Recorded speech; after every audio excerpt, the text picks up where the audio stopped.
Morning. It's been about 2 weeks since I've addressed you guys. Huh? Did I miss you guys? I did. I did. I hope you guys had a good Thanksgiving also, because I sure did. So, but man, we're 8-3. Going to play a really good team, a team that I know well. A lot of the same players are still there. Some new players, obviously, going on 3 years. I know this head coach really well. I know that coaching staff really well. And, man, I am looking forward to the challenge of playing this team. I really am.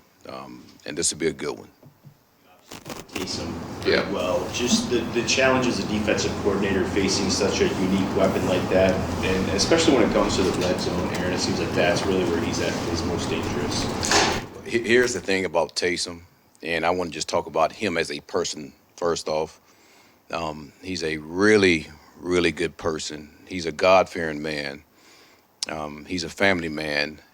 He's a player that's tough. He's competitive. He's faster than what some people think. He's built different than what some people think. He's a thicker-bodied player, and he's found a niche in this league where he can excel. And not just talking about on offense, on special teams also, because that was his first niche when I was there. But defending him, like, you really just don't know where he's going to line up a good amount of time. So you always have to be on cue on that. And like, we have certain defense that we're going to play depending on where he's at.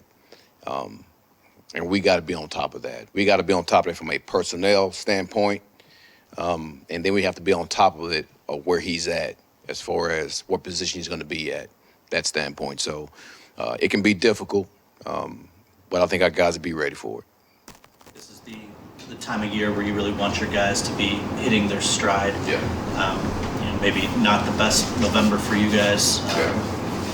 Where do you see your defense at this point? Where do you guys need to close that gap to finish this thing strong? It's funny you say that, because that's what we've talked about starting last week. Because I'll tell you guys, just from my time of playing, people remember what you do in November and December. And you want to be peaking at that point. And when we look at, and that's when the first conversation was last week. And when you look at what happened last week, man, there were a lot of things that that doesn't really show up statistically. But, man, when you look at it as a defense, there are some really good things that the guys did. Scoreboard wasn't it because we lost. But when you go out there and you have 2 turnovers and you get a ball back. You have some fourth down stops and you get the ball back. I mean, those are things that our guys have to look at. But, like, you know what, we took the field. And our motto is, man, listen, that's more TV time for us anytime we take the field. And, I mean, those are the positives that I try to make sure I talk about with our guys so we can start looking at the fact that we want to start trending. So was everything great? No, it wasn't. And we have some things we have to work on, and we all know that. So each week, I mean, that's what we're trying to do. We're trying to make sure we're trending in this direction. That's in the run game. That's in the pass game. That's with our pass rush. That's taking the ball away also. So those are some things that we have to make sure we do. Assuming Alex can't go this weekend, how did that change the lines of communication and being the leader of the defense and all that? Well, that's the reason we got Jack. You know, he's a true Mike backer. And he has to be the one that makes all those checks. And he's capable of doing that. Smart, heady guy that's tough. He's built for these moments, right? I'm looking forward for him to be the actual mouthpiece of the defense going into this game. And you're facing a former player you coached in Jamal Williams, obviously wasn't on your side of the ball, but just curious, you know, what kind of value did he bring off the field to even guys on your side of the ball through his leadership? Well, we all know he has a different personality. We all know that, in a good way. And he's actually brought that, just from some of the guys I know, that he's brought that personality there, because he's not going to change who he is. But here's what we do know about him as a player. He's tough. He's competitive. Anywhere when it's short yards of goal line, man, we have to be on top of it, because he's superb in those situations. So, and our guys know that from being here. The new guys are just finding it out, just watching tape of him. And I know he's going to be juiced up. You know, just like I'm going to be juiced up, just like Dan's going to be juiced up. I mean, he played here for a couple of years, and he wants to kick like we want to kick theirs, you know. So this will be a fun game for us to play against him, and for me and Dan to go back to where we was there for like 5 years. So we're looking forward to it. Still creating a lot of pressures and all that. I'm curious, what goes into unlocking some of the other edge defenders? You know, how do you get like when they're kind of in a slump like this, how do you get more pressures out of them? You know what? That's one thing as coaches that we got to continue to try to figure out on. And I guess I can't say figure out, but keep coaching our guys on how do we generate these pressures, especially the way teams are playing us now. Because teams now, they're blocking everything up. Like, 'cause they know that Aiden's a guy. So they're putting 2 guys on him. And usually with the other guys, when you watch the tape, they have guys maxed out. And a guy whoever's in one-on-one, that guy has got to be able to win. And that's us as coaches continue to teach these guys how to make sure you always get on edges in those situations. It's not the easiest thing, all right? But, man, we are coaching our ass off to try to get those guys to be able to do that. And I think the guys are trying their butts off. We just got to continue emphasizing those things. I think going to last, I think Pascal did some pretty good things as far as getting on the edges. So we got to continue to work with that player in that situation. Pretty solid in the red zone against y'all as well. That's been one of the areas. Say it again. The red zone, teams being, offense has been good against the defense in the red zone. Yeah. So that's been one of the areas you guys can focus on as well. Absolutely. And that's a situation where there's really a lot of one-on-one situations where you got to win because there's not a lot of space and you can't really just play zone. So you have to really match up with guys. And we got to understand where our help's at also. All right, so that goes in with the players just executing, and that's us making sure we put those guys in the right position. So anytime you're in the red zone, like it is basically one-on-one. We know the ball's coming out quick, or you got to hunker down because the best teams that happen to other teams that can run the ball. So we know we have to be better in that area. Specifically with Hutchinson, Yeah. the pressures are there almost every week. The sacks are not, and so I was trying to talk to him about it yesterday, and he's baffled. Like he doesn't understand the disconnect quite between where the pressures and the sacks. So from your perspective as a defensive coordinator, what unlocks that? What takes the pressure to the sack for him? But that's just finishing. And I think sometimes people put so much into sacks that they get away from understanding that this player is affecting the quarterback, at a pretty high rate for us. We just have to get everybody else to be able to affect the quarterback just as much as he is. All right. And I think once that happens, the sack totals will come up. And we've been in a situation where, sacks have come in binges for us. All right. That happened all last year. Even this year, it's been in that situation. Man, we just got to try to unlock that, as you say, not with just him, but with the other guys too. That's really the focal point, to be honest with you. Everybody know what Hutch can do. It's just getting like all of our other guys and even our second level rushers to be able to create some pressure like that. And last week, man, we actually blitzed quite a bit. And we have to. I mean, that's just who we are, y'all. Say, cut me open.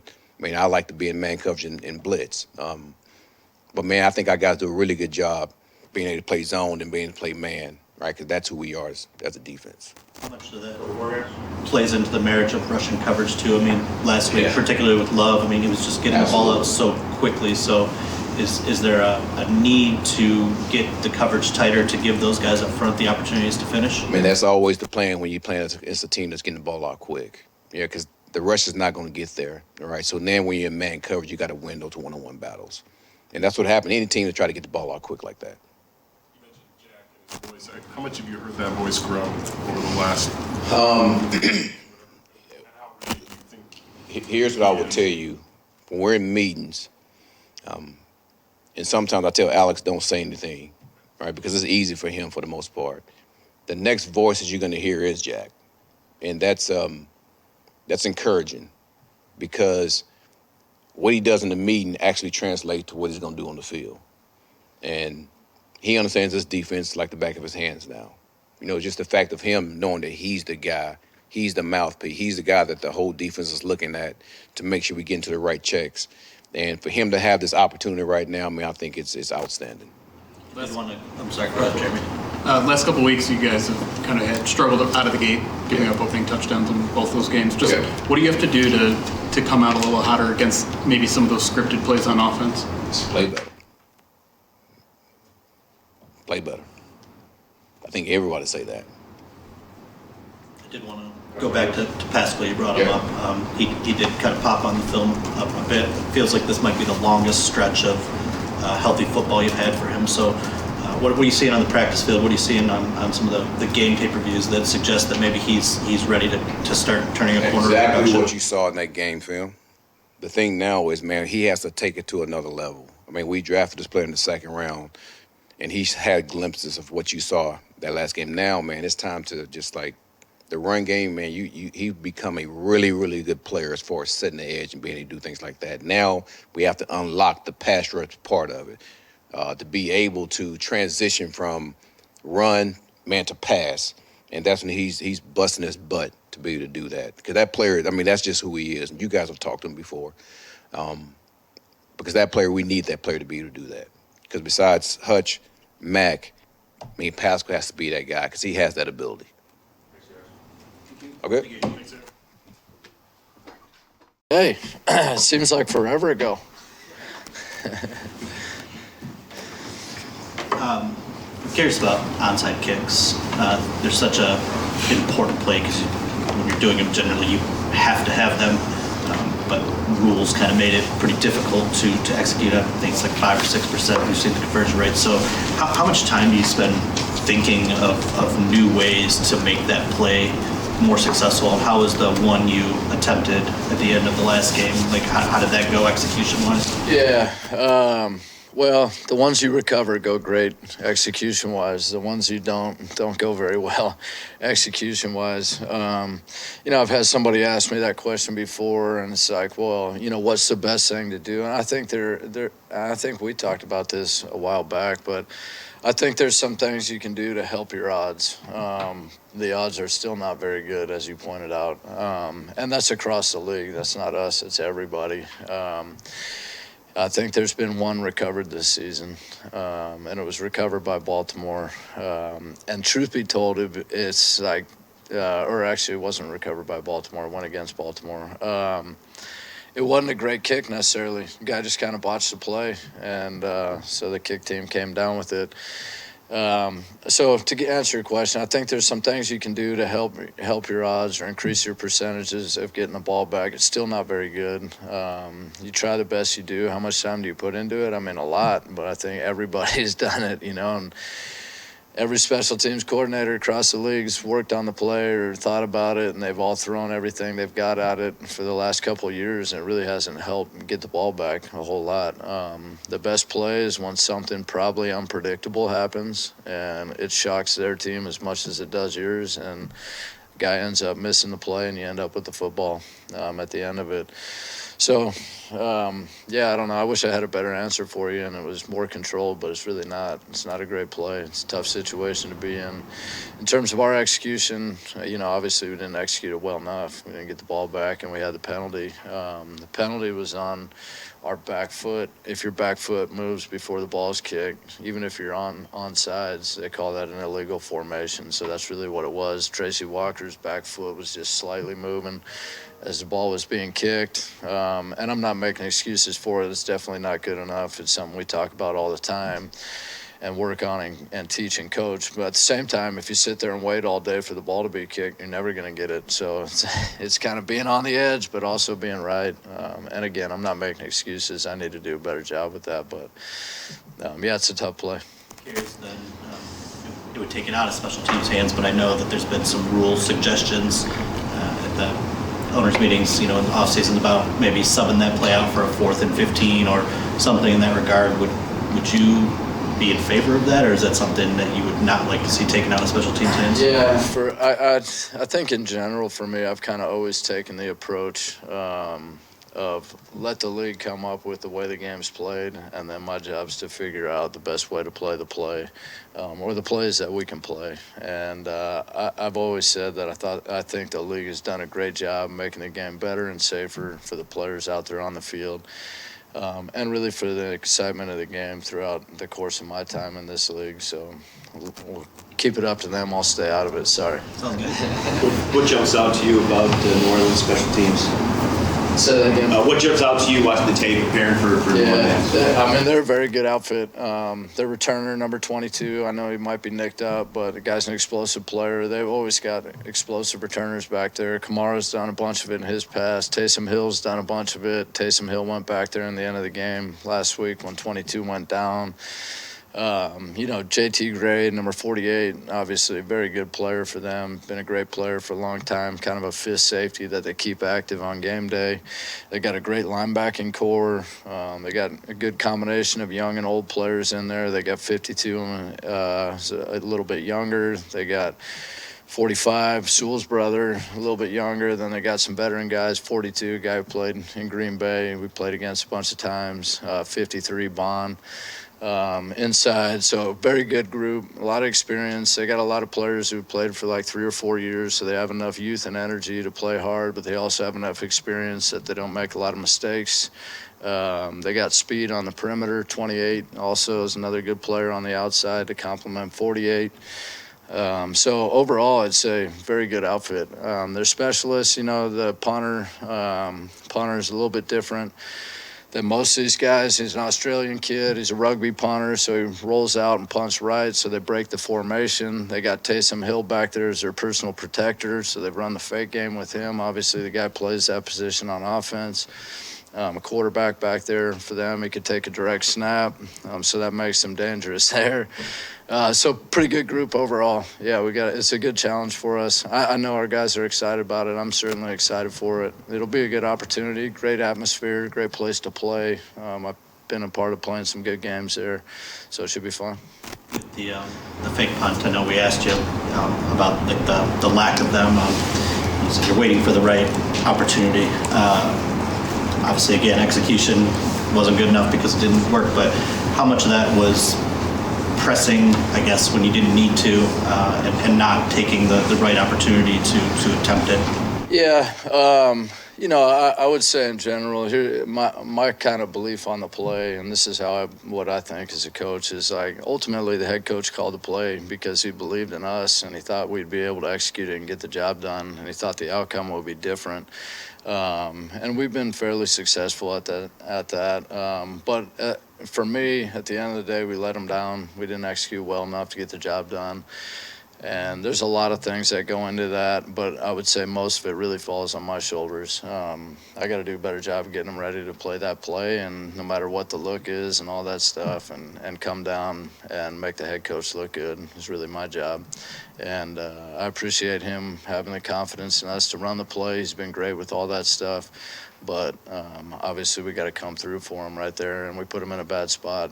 So it did seem like Green Bay's linebackers were very much anticipating that. So how much more difficult is it to execute when the opposition is anticipating? I mean, we knew going into the play that it was going to be an uphill fight a little bit, or it was going to be a challenge. I'll say that. Number 55 is a big physical player for them, and he was on the edge, and he kind of set the edge for them.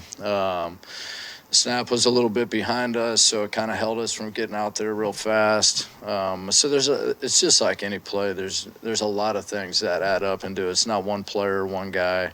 It's not necessarily just the look. It's just a lot of little things that go into it. When you don't execute them all perfectly, it could end up looking bad quick. It was unfortunate for us because obviously it hurt us in the game.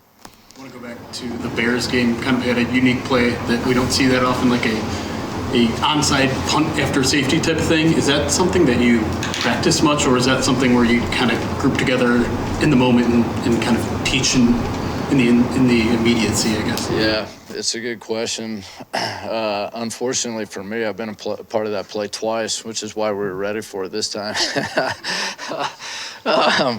The first time I saw it was against Dallas. We were playing at Philly, and it was against Dallas. And, it was a little bit more of here's what's going to probably happen, but we don't really know. And we ended up getting the ball back. So we were successful on it, but it didn't go down quite as cleanly.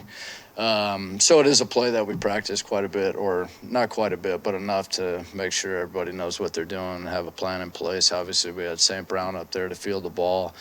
So obviously a difficult catch. Some people ask me after the fact, like, well, why would you do that? The guy can just fair catch it and the play's over. Well, I said, well, why don't you go back there and fair catch it, and we'll see how it goes. But it's obviously a difficult catch. I mean, it's not a normal punt. The thing's kind of knuckling or spiraling around as it's coming down. It's straight up in the air. It's really high. There's a lot of people around you. It's a high-pressure catch, and St. Brown did an incredible job. And I thought really the whole group did a great job with their execution. We kind of formed a cup around the thing and got a bunch of bodies around it, but far enough away. We weren't blocking, so we couldn't be blocked into the returner. There's just a lot of little things. But, yeah, it ended up being a good play for us. Doesn't happen very much. Do they have the option on that play of having somebody holding the ball and attempting, in essence, an onside type of kick? Yeah, it's a good question. So post-safety situation, you don't have to have your punter do it, but most people have their punter out there. The ball cannot be kicked off of the ground. So it's got to be kicked in the air. The only kind of exception to that would be what they call a drop kick. So the ball's touching the ground, and immediately as it's touching the ground, it's being hit. So some people will drop it, and as it's touching the ground, they're kicking the ball. The other options you have in that situation, you take the ball and just hit out of the air, some type of onside kick or rolling kick. So you see a number of different kicks. Some of them look like more conventional onside kicks than that one did. But no, you can't have the ball on the ground being held. It's got to be dropped from your hand. It could touch the ground, but it has to be immediately striked thereafter to be considered a drop kick. That drop kick or trying to catch it in the air to cause the chaos that you're looking for? Say that again. How difficult is that for the punter to either utilize a drop kick or kick it out of the air? Yeah, I think the biggest challenge on those onside kicks for the punter is actually kicking the ball slow enough that it just doesn't get to the front line too fast. You know, like you're kicking it out of the air or you're drop kicking it. A lot of times it's going further down the field faster than it is when it's off the tee and you can kind of dink it. You know what I'm saying? So I would say that's probably the biggest challenge, I think, when you're on the kicking team. For the punter to be punting the ball like that on a more traditional onside kick, they're going straight up in the air is a pretty good option. Stay away from hypothetical rule changes, but do you wish onside kicks were a higher percentage play? Well, I mean, I think anything that, yeah, I mean, I think if any play that's 50-50 is more exciting, you know what I mean? And anytime, I think the whole point of the league, wanting there to be a chance for the game to still, have to play out and not be out of control is obviously generates the TV revenue. People sit in there and watch the game till the very end because they think there's still a chance. You know what I mean? So obviously that's positive for the game. Here you go. Yep. See you guys. Take care. Okay. Everyone have a good Thanksgiving? Okay, good. Good. It was good.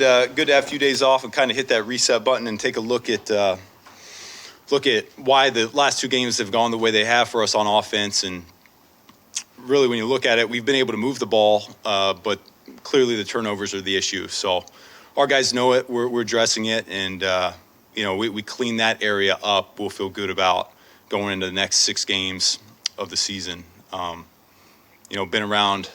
Been around a coach in the past that used to say the season really starts after Thanksgiving. So kind of feels that way here this year. It's a good thing. I think the thing from the Green Bay game that was most jarring was the inconsistency up front. I mean, your blocking has been so good for so long that you just kind of grow to expect it to always be good. How much of that do you just chalk up as an anomaly, or maybe their guys being fired up or more ready for one particular game versus a concerning start to a trend or something like that? I know our guys, they're going to respond really well. It was not the best game up front that we've had really in the last year and a half. It'd be on the bottom end of that. They know that. And really it showed up, I think, more on critical situations. Some of those fourth downs, Jared's getting hit. Third downs, Jared's getting hit. And clearly we don't want any of that. So we're going to clean that up front.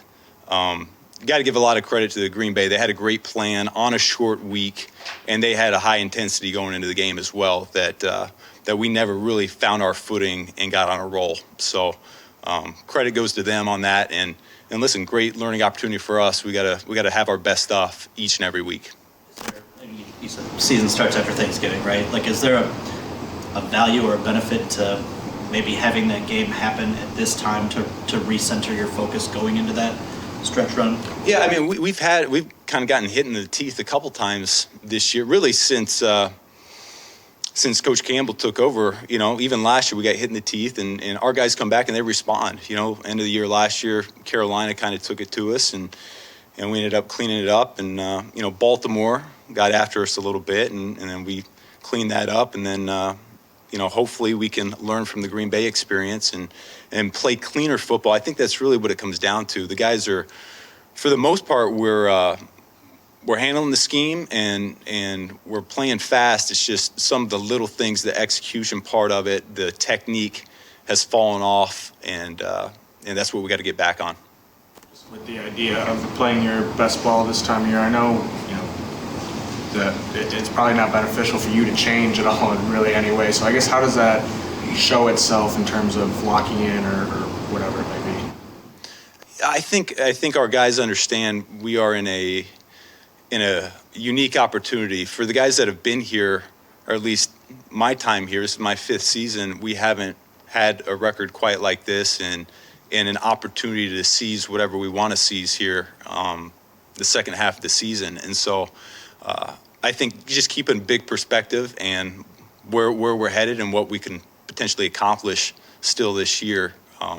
Had a setback, last few weeks with the Baltimore game and obviously Green Bay, but still big picture, we're 8-3 and we can improve really quickly and play some good football here at the end.